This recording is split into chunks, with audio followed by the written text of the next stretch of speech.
अस्सलाम वालेकुम। Views of Faisal Mohammad के वाजिबुल एहतराम सब्सक्राइबर और व्यूवर्स की खिदमत में फैसल मोहम्मद का सलाम अर्ज़। आज भी हम अपने कुछ वीलॉग में थोड़ी सी जो अहम ख़बरें हैं दुनिया की उस पर तज्ज़िया करेंगे और कुछ जो आने वाले हालात हमें लग रहे हैं उस पर कोशिश करेंगे कि अपना कोई तज्ज़िया दे सकें। आपको पता ही है कि एक तरफ तो रूस और यूक्रेन की जानिब से जो मामला चल रहे हैं और ख़बरें आप सुन रहे होंगे कि जंग बंदी की बातें की जा रही हैं और रूस ने कहा है कि वो जंग बंदी के लिए तैयार है, लेकिन क्योंकि ऑफ़र उनको हुई थी, लेकिन वो ये कहते हैं कि जंग बंदी जो होगी रूस वो कहते हैं कि उसी सतह पर होगी जिस सतह के ऊपर रूस का मौक़िफ़ है। लेकिन कुछ जगह आलमी ख़बरों के अंदर आप ये ख़बरें सुन रहे होंगे कि यूक्रेन के हवाले से रूस जो है बैकफुट पर है। नज़र तो कुछ ऐसा ही आता है, लेकिन एक जानिब हम ये देख रहे हैं कि रूस की जानिब से बात की जाती है जंग बंदी की, लेकिन दूसरी ही जानिब हम ये देख रहे हैं कि रूस की डिप्लॉयमेंट भी है वो मुख्तलिफ़ सरहदों पे या सरहदात पे बढ़ती जा रही है। तमाम जगह मैंने आपको जैसे बताया था कि बेलारूस के अंदर जो है डिप्लॉयमेंट हो गई है। उसके अलावा अब आज यानी जिस वक्त मैं आपसे बात कर रहा हूँ, आज शाम का टाइम है पाकिस्तान का, आज गालिबन 27 तारीख़ है और इस वक्त जब मैं आपसे बात कर रहा हूँ तो TR2 जो है वो सिस्टम जो है वहाँ पर उनका मोबिलाइज़ कर दिया गया है। और आपको मैंने पहले ही बताया था कि जो ये TR2 जो है ये ज़मीन से फ़ज़ा पे मार करने वाला एक मिसाइल सिस्टम है जो कि लगाया गया और बड़ी कामयाबी से ये हदफ तक पहुंचता है। और उसके अलावा ये तो ये चीज़ें चल रही हैं और साथ में जो मुझे एक चीज़ नज़र आ रही है वो बड़ी अजीब ये है कि रूस के जो एयर चीफ हैं उन्होंने जो सुपरसोनिक जो मिसाइल हैं, हाइपरसोनिक जो उनके मिसाइल हैं और वो मिसाइल जो कि बहुत ही जदीद टेक्नोलॉजी के साथ हैं, मतलब मैं सरमद से हट के अलहदा बात करूँ, सरमद वगैरह तो खैर दूसरा है, लेकिन जो एयर स्ट्राइक में की जाते हैं मिसाइल्स और बहुत सारे ऐसे वेपन्स जो कि ख़तरनाक एयर स्ट्राइक के ज़रिए इस्तेमाल किए जाते हैं और जिनसे बड़ी तबाही होती है सिविल और जनरल इंफ्रास्ट्रक्चर की, उन तमाम वेपन्स को भी उन्होंने लोड करना शुरू कर दिया है। तो ये थोड़ा सा जो है हमें भी और जो हमारे साथ जो दूसरे बैनुल-अक़वामी तज्ज़िया निगार हैं, जो दिफाई तज्ज़िया निगार हैं, जो सफारतकार हैं, वो इस चीज़ को थोड़ा सा अभी तक समझ नहीं पाए हैं। हमें हालात से तो ये लग रहा है जो बयान किए जाते हैं जर्नली और जो हम ख़बरें सुनते हैं मीडिया के अंदर या फिर जो कि हुकूमती सतह पर आ रही हैं, अमेरिका की तरफ से आ रही हों या मॉस्को की तरफ से आ रही हों या यूक्रेन की तरफ से आ रही हों, तो उससे लगता ये है कि कहीं ना कहीं को बातचीत जो है ये कर रहे हैं, मुज़ाकरात के लिए सीरियस भी हैं। लेकिन जब हम तैयारियां देखते हैं ग्राउंड पे तो मुझे ये लगता है कि शायद ये कोई किसी को, मुझे अब ये नहीं पता कि क्या अमेरिका धोखा दे रहा है रशिया को या रशिया धोखा दे रहा है नेटो को या ये सब मिलके एक दूसरे को धोखा देने के चक्कर में है। लेकिन बहरहाल ये कि कुछ कहानी गड़बड़ है। और एक इसके साथ साथ एक चीज़ ये भी है कि रूस के जो इलाके हैं अंदर उनके बड़े गोदामों में बड़ी ज़बरदस्त अचानक आग लग रही है। ये बात मैंने पहले भी आपको बताई थी। मुझे लगता है कि शायद जो एक प्रॉक्सीज़ होती हैं, जैसे पाकिस्तान में तो आपको पता है कि हमारे यहाँ वो दहशतगर्दी का सिलसिला होता है जो कि बदकिस्मती से फिर दोबारा जारी हुआ है, तो यहाँ पर इस किस्म का तो अभी नहीं है, लेकिन ये भी एक प्रॉक्सीज़ जो लोग समझ रहे हैं। यहाँ पे मॉस्को में जो बात हुई है, कुछ लोग कहते हैं कि ये भी सच लाइक एक प्रॉक्सीज़ है, क्योंकि ये मुसलसल तकरीबन 1 साल होने को आ रहा है इस जंग को शुरू हुए और तकरीबन 1 साल के अंदर पूरे रूस के अंदर गोदामों में और अचानक जो अहम इंफ्रास्ट्रक्चर है वहाँ पे अचानक आग लगने के तकरीबन कुछ 150 के करीब वाक़यात हुए हैं जो कि पहले कभी नहीं हुए थे। आज भी एक बहुत बड़े गोदाम के अंदर आग लगी है और वो तकरीबन कोई कहते हैं कि वो तकरीबन बहुत बड़ा कई किलोमीटर, कई सैकड़ों किलोमीटर का कोई इलाका था, उस पर गोदाम फैला हुआ था और उसके अंदर वो तमाम गो के खाली था, उसमें कोई ऐसी चीज़ नहीं थी, लेकिन कुछ थोड़ी बहुत चीज़ें थी उनकी जो कि फ़ौज से मुतल्लिक़ थी। लेकिन वो कहते हैं कि वो नुकसान असलहे वगैरह का नहीं हुआ, लेकिन जो इंफ्रास्ट्रक्चर था, जो वहाँ पे जो उन्होंने चीज़ें रखी हुई थी, वो तो ये पता नहीं कि आप सही बता रहे नहीं बता रहे, लेकिन बहरहाल ये है कि आग लगी और अभी तक वो बुझाई नहीं गई। इस तमाम सूरत हाल में मुझे तो ये लग रहा है सिर्फ यूक्रेन का और रूस का और कुछ हमारे जो पड़ोस में पाकिस्तान के एशिया में जो जापान के अंदर और जो रशिया के और जो चाइना के जो हालात में देख रहा हूँ और जो ख़बरें आ रही हैं हमें मुसलसल सफारती ज़राए से या दिफाई तजिया निगारों के थ्रू या वैसे जो अगर कोई वर्चुअल्स मीटिंग होती हैं जिनमें अगर बात होती है कहीं, तो मुझे ये लगता है कि हालात में सुधराव नहीं आ रहा। यानी जो मैं आपसे कहता था कि 2022 के अंदर जो है कुछ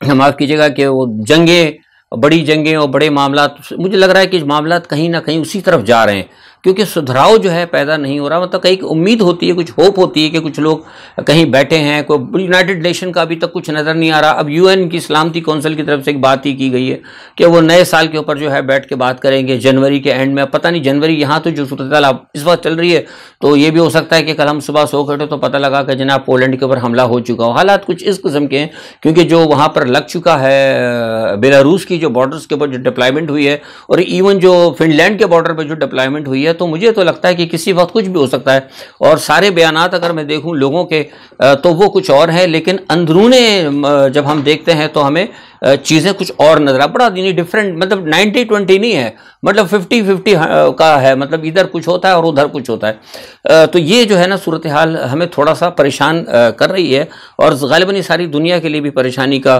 बायस है। अच्छा, दूसरी जानिब नरेंद्र मोदी से ज़ेलेंस्की ने आज टेलीफोन पर बात की है और उनको पहली बात तो उन्होंने मुबारकबाद दी है नरेंद्र मोदी को और कहा है कि जनाब आपको मुबारकबाद हो कि G20 की आप मेज़बानी करेंगे और भारत का एक बड़ा अच्छा तरीका है और भारत ने बड़ी मदद की। हालांकि भारत ने तो कोई मदद नहीं की, चंद कपड़े वपड़े ही पहुंचाए थे। हालांकि पाकिस्तान ने तो सुना किसी के थ्रू को गोला बारूद भी अमेरिका के कहने पे पहुंचा दिए थे, लेकिन उन्होंने पाकिस्तान का तो कोई शुक्रिया अदा नहीं किया, ना पाकिस्तान को कोई अहमियत दी है। लेकिन बुनियादी तौर पर उन्होंने कहा है कि मैं मोदी साहब को और हिंदुस्तान को अहमियत देता हूँ और उनसे ये रिक्वेस्ट करता हूँ कि वो अगर जंग बंदी करा सकते हैं तो उसमें वो अपना किरदार अदा करें। जिसके ऊपर भारत ने बड़ा उछलना शुरू कर दिया। भारत का वजारत खारजा तो उस वक्त चढ़ गया आसमान के ऊपर। उन्होंने कहा जनाब हम तो पता नहीं क्या चीज़ हो गए, अब अमेरिका से नहीं कहा गया, हमें कहा गया, हम तो मतलब अब हो गए मतलब इस खित्ते के सुपर पावर। और कुछ पाकिस्तान की कमज़ोरियां भी हैं, जो भारत के सर पे हाथ रखता था या भारत के आगे एक दीवार बन के खड़ा होता था, वो तो अब गिर गया कदमों में, अपने भारत के कदमों में गिरा पड़ा। इस वक्त तो हम कुछ ये हकीकत बात बता रहा हूँ कि वो सब कुछ बात करें जो इस वक्त पाकिस्तान में सिनेरियो हो चुका है ना, जो सूरत हाल पाकिस्तान की है। आप इस वक्त भारत के आगे नहीं खड़े हो सकते, कोई बात माने या ना माने, किसी को बुरी लगे या भली लगे, ये एक हकीकत है। मैं पाकिस्तान के अखबारात की, पाकिस्तान के मीडिया की या पाकिस्तान में चंद जोशीले मनचले किस्म के तज्ज़िया निगारों की बात नहीं कर रहा। मैं वो बात कर रहा हूँ जो कि मैं जिनके फुटप्रिंट्स मैं देख रहा हूँ इंटरनेशनल जो बड़ी बड़ी आलमी एजेंसीज़ हैं उनकी हालिया रिपोर्टों के पस मंज़र में मैं बात करता हूँ। तो खैर कहने का मकसद ये था कि भारत इस वक्त बहुत खुश है, भारत की अहमियत बढ़ती जा रही है। तो मुझे लगता है कि आइंदा 2023 के अंदर भारत को जिस तरह अहमियत मिल रही है, आइंदा आने वाले सालों में मुझे लगता है कि शायद भारत का जो एक ग्राफ है वो मज़ीद ऊंचा होगा। सियासी सतह पर भी भारत बहुत ऊंचा जाएगा और इकनॉमिकल तरीके भी भारत मुझे लगता है कि अपना एक मज़ीद मतलब GDP भी उसकी बड़ी होगी और अपना एक ग्रोथ जो है ना उसकी मैं समझता हूँ कि मुझे जाती भी ऊपर नज़र आ रही है। अच्छा, दूसरी जानिब इसी तरह जैसे मैंने कहा था आपको, हम बताते रहे हैं इसी व्यूज़ ऑफ फैसल मोहम्मद के हवाले से कि जो आने वाले दिनों में जो मौसम की तब्दीलियाँ, मवासलाती और जो सारे मामलात, जो शैतानी चालें, आबादी को कम करना, टीके वगैरह सारी तफसीलें हम देते रहे थे। उस हवाले से हमने कहा था कि मौसम की जो तब्दीलियाँ होंगी कि उसके अंदर हालात आपको मौसम जो है या तो बेइंतहा शदीद सर्दियाँ पड़ेंगी, बेइंतहा शदीद गर्मियाँ पड़ेंगी। अब लोग तो खैर बहरहाल इसको ये कहते हैं कि जी 100 साल बाद मौसम बदल, वो ठीक है बदलते हैं, लेकिन जब कुदरती तौर पर मौसम बदलते हैं तो फिर ये होता है कि सर्दी की जगह गर्मी जाती है, गर्मी की जगह सर्दी आती है। लेकिन ऐसा नहीं होता कि गर्मी भी हो रही है, सर्दी भी हो रही है और बेतुकी हो रही है और किसी का कुछ पता नहीं चल रहा, कहाँ बर्फ़ गिर रही है, कहाँ खुश्कसाली हो रही है, किसी चीज़ का कोई पता नहीं है, अचानक इस कदर खुश्कसाली हो रही है। ये सारी चीज़ें जो हैं हमारे सरकार दो आलम सल्लल्लाहु अलैहि वसल्लम ने बता दी थी, क्योंकि उनको पता था क़ुर्ब क़यामत के हवाले से कि जो दज्जाली क़ुव्वतें आएंगी, जो आजकल की जिसको मॉडर्न टेक्नोलॉजी कहते हैं, मैं इसे दज्जाली टेक्नोलॉजी कहता हूँ क्योंकि ये दज्जाली टेक्नोलॉजी है, मॉडर्न टेक्नोलॉजी नहीं है। मॉडर्न चीज़ तो वो होती है जो अगर आपने किसी टेक्निक से हासिल करके किसी इंसानियत की खिदमत की हो, लेकिन जब आप इंसानियत की को एलिमिनेट करते हैं, ह्यूमैनिटी जो इंसानियत की जो एक होती है ना ह्यूमैनिटी, उसको डिस्ट्रॉय करने के लिए जब कोई चीज़ आप करते हैं तो फिर वो दज्जाली हो जाती है, वो टेक्नोलॉजी या वो तरक्की की बात नहीं होती। तो ये जो सारे मामला इस वक्त दुनिया में किए जा रहे थे, जिसके बारे में हम भी कहते रहे और बहुत सारे लोग कहते रहे, बहुत सारे साइंटिस्ट कहते रहे, बहुत से जो माहौलियात के जो दोस्त हैं इकोलॉजिकल जो एक्सपर्ट्स हैं, मैं तो खैर इकोलॉजिकल एक्सपर्ट नहीं हूँ, लेकिन जो इस चीज़ के एक्सपर्ट हैं, माहौलियात के माहिर हैं, वो वार्निंग्स देते रहे हैं मुसलसल गुज़िश्ता 1-2 साल से, और हम भी कहीं ना कहीं आपको बताते रहे। तो वो सारी चीज़ें जो हैं अब दुनिया में, उसमें भी मैं देख रहा हूँ, वो कि भी पाकिस्तान में जो बारिशें वगैरह हुई वो तो खैर अलहदा है, लेकिन इस वक्त अमेरिका और कनाडा के अंदर बहुत बड़े तूफ़ान के जो है ना आइस बॉम्ब्स जो हैं गिर रहे हैं, और अखबारात में और टीवी में तो खबरें आ रही हैं, लेकिन वो ज़रा कंट्रोल करके बता रहे हैं। अमेरिकन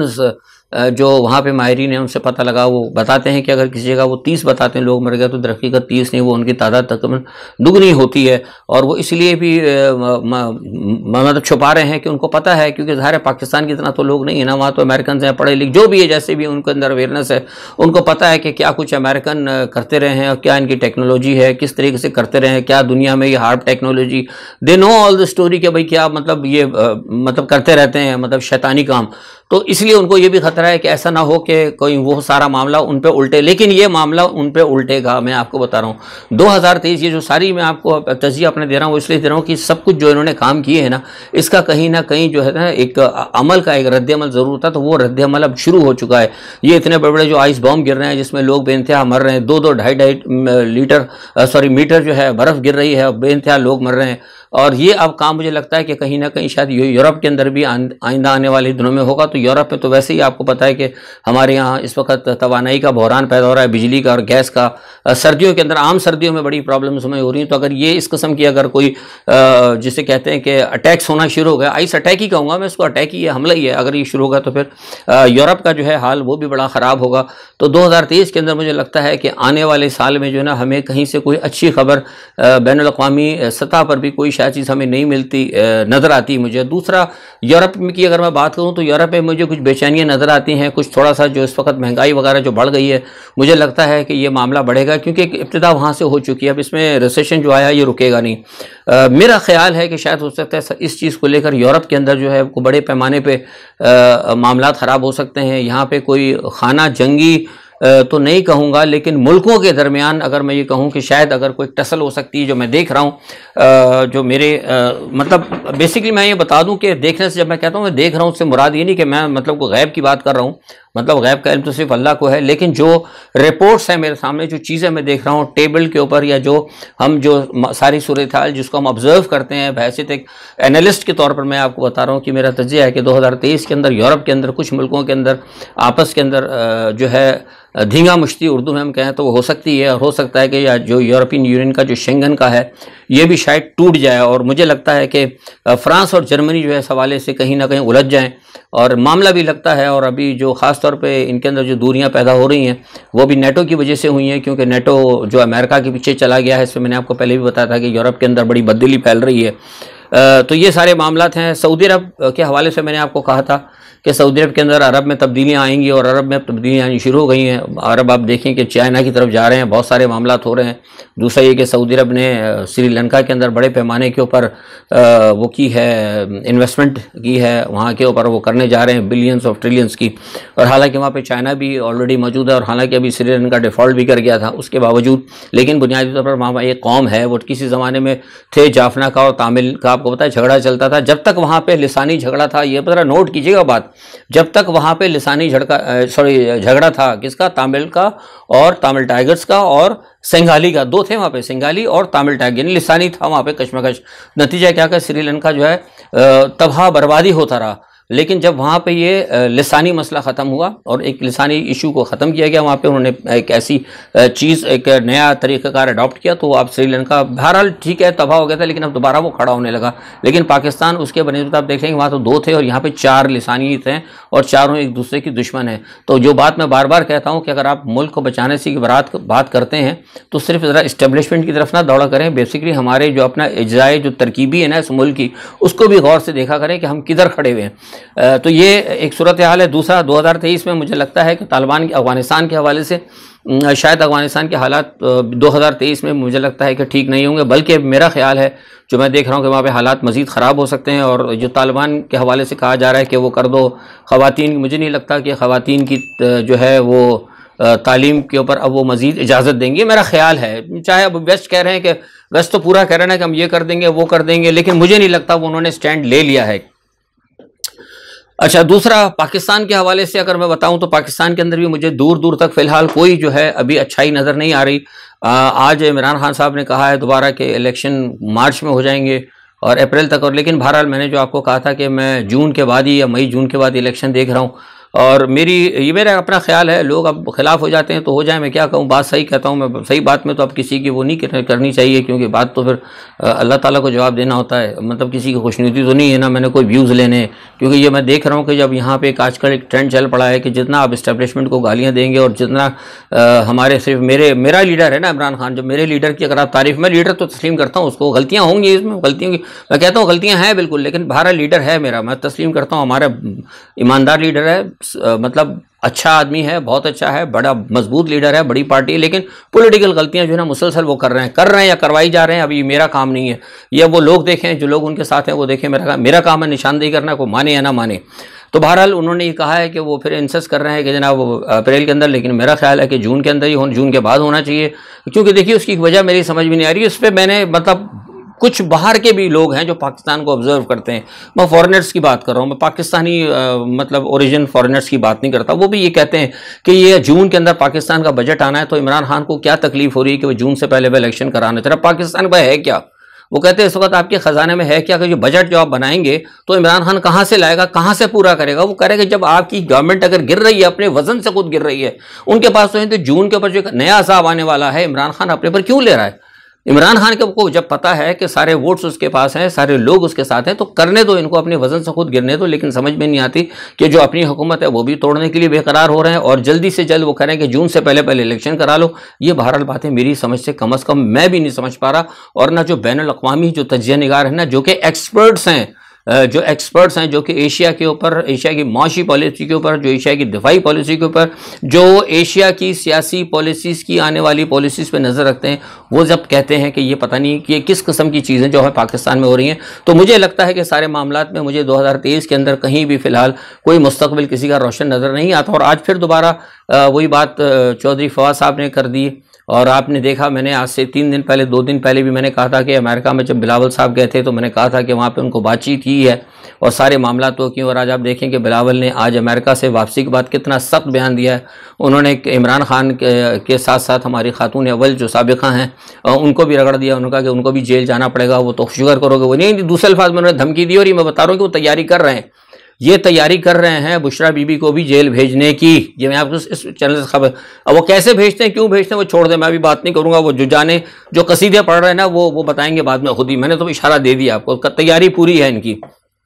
तो सवाल ये पैदा होता है कि ये किसने उनको वहां से चाबी भरी। वो इमरान, ये तो पहले भी यहाँ पे थे ना, लेकिन आज आपने देखा कि उनके किस कदर उनकी टोन चेंज हुई है। बेसिकली आपकी तमाम खराबियों के पीछे अमेरिका है, अमेरिका ने ही सारा काम करा। ठीक है, बाजवा तो एक टूल है ना, टूल को मतलब सवाल ये पैदा होता है कि लोग टूल के पीछे पड़ गए हैं, जो पीछे करने वाला है उसको नहीं देख रहे हैं। ये हमारी, मैंने आज भी एक ट्वीट हुआ था, तो मैंने ट्वीट पे कहा था कि हमारी जो पाकिस्तान की जो आर्मी की जो फॉर्मेशन है सारी, कुछ जनरल्स हैं, पता नहीं कर्नल्स हैं, पता नहीं कौन है, आई डोंट नो, उनको पता होगा, मैं अपनी बात करता हूँ, मैं किसी का जवाब नहीं। वो भी कुछ लगे हैं, उनको पता नहीं कि पाकिस्तान की पूरी फौज की जो फॉर्मेशन है वो अयूब खान ने अमेरिका की उसके ऊपर बनाई थी। आपकी पाकिस्तान की फौज अभी तक, जब मैं आज से बात कर रहा हूँ, 2022 दिसंबर तक पाकिस्तान की फौज अमेरिका के चुंगल से नहीं निकल सकती। अगर कोई कहता है निकल सकती तो वो झूठ बोलता है, क्योंकि आप अभी खुद कफील है ही नहीं, आपके पास है। आपने अगर खुद कफील होना है ना, तो आप ईरान बने, ईरान की तरह कौम बने। क्या लोगों को याद नहीं कि किस तरह भागे थे अमेरिकन वहां से?